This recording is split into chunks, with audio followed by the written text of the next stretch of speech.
So, Algebrites, we're going to be taking a look today at solving linear equations. So today we're going to create and solve linear equations, should be an S in there, with one variable.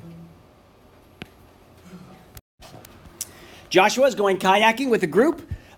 During one of his vacation days in his vacation planning, he budgeted $50 for a kayak rental. So how can Joshua determine the number of hours he can rent a kayak for himself? So describe two separate options.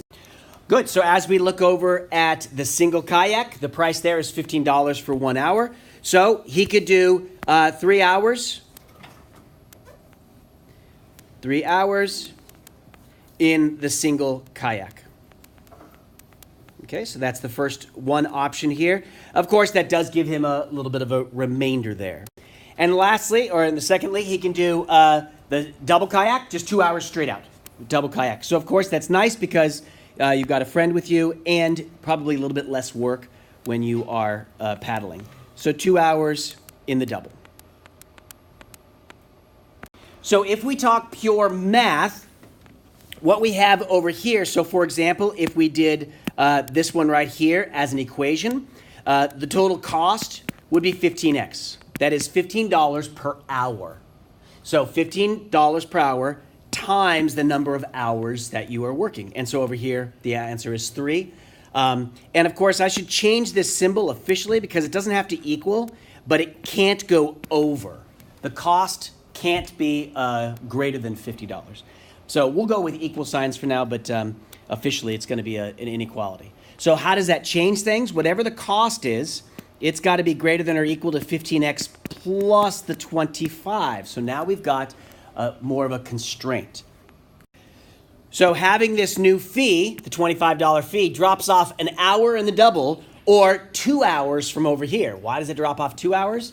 Because it's 15 plus 15, which is 30, and the 25 would take away from that. So clearly what this does is that it drops the hours. The hours have to get lower to compensate there. So looking for relationships, how do the processes that you use for parts A and B differ, and how are they the same? Well, depending on, one was answered this. If we had a function, if we turn things into a function right here, everything's the same in the two functions, except this one has a little bit added to it. Over here, you could have, if you did guess and check of some kind, you have to take $25 off his 50 and then count how many hours he can fit into the remaining money, the 25. So as we see, notice that no matter which way he goes, he's got 1 hour. That's it. 1 hour of kayaking. With a double or 1 hour with the single. Now the single will give him extra money. He'll have $10 left over, looks like. The double kayak, he'll have no money left over. But all the scenarios, one hour, that's all he can kayak for. Kidding. All right, we're going to review. Remember the order of operations. And remember how I teach it in this class, slightly different than you might have heard. And I'm going to say GEMDOS here. GEMDOS. Just to remind you, grouping, exponents, multiplication, division, addition, and subtraction. Generally speaking, and I say generally because it doesn't always have to follow these rules, but generally speaking, when we're solving an equation, effectively what we're doing is undoing the order of operations. So effectively, we undo the order of operations. We go backwards. In other words, we start with undoing addition and subtraction. We undo multiplication, division, we undo exponents, and we undo stuff that's in the grouping. Now, it's not always 100% that way. Math has a lot of creativity and flexibility built in, so we still have to make sure that we undo correctly. Notice the order of operations for part A here would be, if I knew what G was, I would divide first, then I would add. Undo the order of operations, I need to undo the addition there first. So I'm going to subtract 19. If you didn't already know, whatever I do to one side of an equal sign. So sometimes people like to draw a little wall or something here so that you know where the other side is. So I'm going to subtract 19 from the 8 as well. On the left side, I'm going to get here negative 26. If you struggle with negative numbers, remember, if they are the same sign, you just take the sum.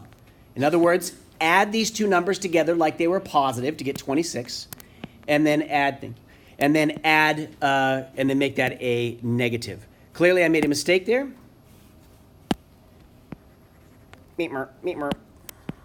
And the answer should be, of course, 27. Bring down the equal sign. Try to keep the equal sign lined up with the above just to keep ourselves organized. We bring down the G divided by 3 there. If you like, because it's satisfying like a check, if you like to cross out the work over here because you know it drops out to 0, you may do that, but it's not required of you. Maybe that's just a way you keep track of things. All right, our next step we are now going to multiply both sides by 3 because we're undoing the division. So whatever I do to one side, I have to do to the other side of the equation. And here we get negative 81 equals G. I'm going to box or circle my solution there.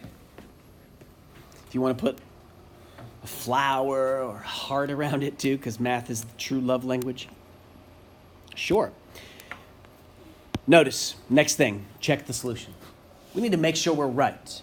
Now, if it says check the solution, then you should show your work for the checking of solution.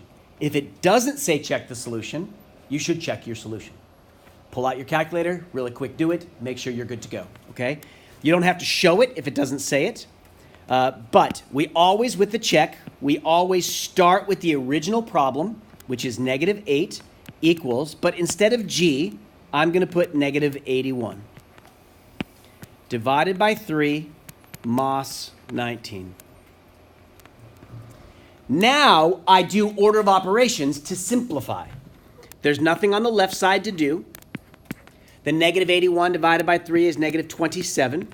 Bring down the plus 19. And the next order of operations, I'm going to add these together to see what I get.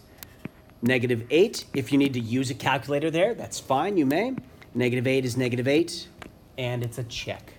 Notice I'm not going to circle or box the negative 8 equals negative 8. That's not my answer. This is just a verification. This is what I box or circle, and that's what I'm committing to. So when you commit to it, put a ring around it. All right, so as a reminder, when we're doing undoing GEMDOS here, the top of the fraction is a group. So if you need to see that, just to draw the parentheses in, that might be helpful. That's a group, which means I don't do the inside here until the very end. So I don't see any addition or subtraction happening outside the group. Outside the group, I do see a multiplication or division. I see this division. So I have to undo that division. So I'm going to multiply los dos lados por tres, like so. Now I'm going to carry down the negative 24 equals, now the only thing left is the numerator. That is my group. Now I'm going to undo the stuff happening in the group, and in this case, the only thing occurring is the positive 19, so I need to subtract 19 from both sides to get 43 equals G. Dun, dun, dun. Now let's do a check. Check. Negative 8 equals 43 plus 19 over 3. It's already false. Negative 8. If it's positive, Good. you can't get So clearly we see that I made a mistake here, so I'm going to go ahead and fix that now with the negative and a negative there. Okay, continuing on here, we do get 24, negative 24 over 3, negative 8 equals negative 8, and we do have a check. So the answer being negative 43. It's a good thing that as we're paying attention here to our negatives, if I didn't do the negative, I would have gotten a larger number here of 62. 62 divided by 3 doesn't even go evenly, and it wouldn't have worked out. So we go back and see where my mistake was, and we see it was as simple as forgetting a negative. We're going to look at this next example, and we see fractions. I don't know about you, but I do not love fractions. I do not wake up every day and say, dear God, give me fractions. So I want to get rid of them as fast as possible. So how to clear the fraction out entirely? Notice down here that I have a 6 here and a 6 here. Since they're the same, that's nice. If they weren't the same, we would have to do a slightly different process. But if I multiply both sides by a 6, essentially if I multiply this entire side by 6 and this side by 6, what that's going to do is assassinate my fractions. So on the left side, 6 times 4 is 24. And over here, don't forget that what I've just done is set up a distributive property. So essentially, this 6 right here goes to there and goes to there. So that means the 6's in that fraction drop out, and I'm left with just the x. I bring down that minus, and then these 6's reduce to 1, and I'm left with the 5. So when multiplying both sides by 6, we have the benefit of losing our fractions. Now I need to do the inverse here to add 5 to both sides to get the x by itself. So in the end, I get x equals 29. X equals 29. This problem, again, I don't like fractions, but it's actually the same one as a previous type of problem we've done. Notice I have a 7 in the denominator here, so I need to get rid of that by multiplying by 7. Whatever I do to one side of the equation, I do to the other side. So now the 7 divided by 7 on the left side becomes 1. So we say it cancels out or it drops out. So I'm left with the numerator, x plus 4. And then negative 3 times 7 is negative 21. And now we're in a position where we can just subtract 4 from both sides. If you forgot how to subtract negatives or add negatives, when I'm adding same sign, I take the sum. So 21 plus 4 is 25. And then I just keep the sign, which is a negative right there. So I get x is negative 25. So just as a refresh, when we did this problem here, I was able to multiply all terms by 7 in order to eliminate the fraction instantaneous.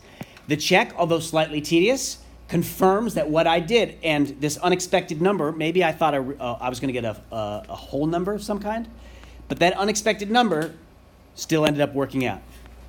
Similar thing happens here. I want to get rid of the fraction first, but I multiply by 4 on both sides, left with the numerator, and then I can solve from there.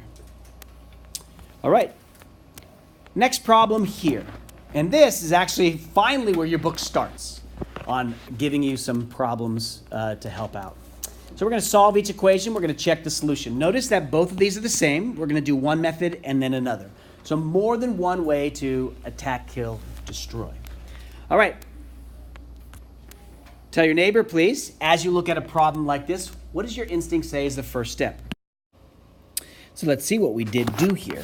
Now, a lot of folks are going to say, well, maybe we should distribute first. Well, one suggestion in class today was that we're going to get rid of this fraction by multiplying by 3, which means if I multiply this entire side by 3, then both this term and this term need to be multiplied by 3. So that's what we get here.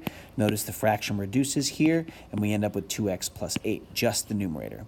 3 times negative 8 is negative 24, and then 3 times 32 on the right side becomes 96.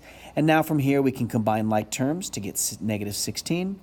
Then we add 16 to both sides, and lastly, divide by 2 to get 66. I did make the mistake, 56, and I did make that mistake, 66, but when we tested it, we found it didn't end up working. Okay, now how can we do this alternatively? Well, getting rid of the fraction is a valuable thing, but notice what we could have done to begin with is maybe we actually just add 8 to both sides.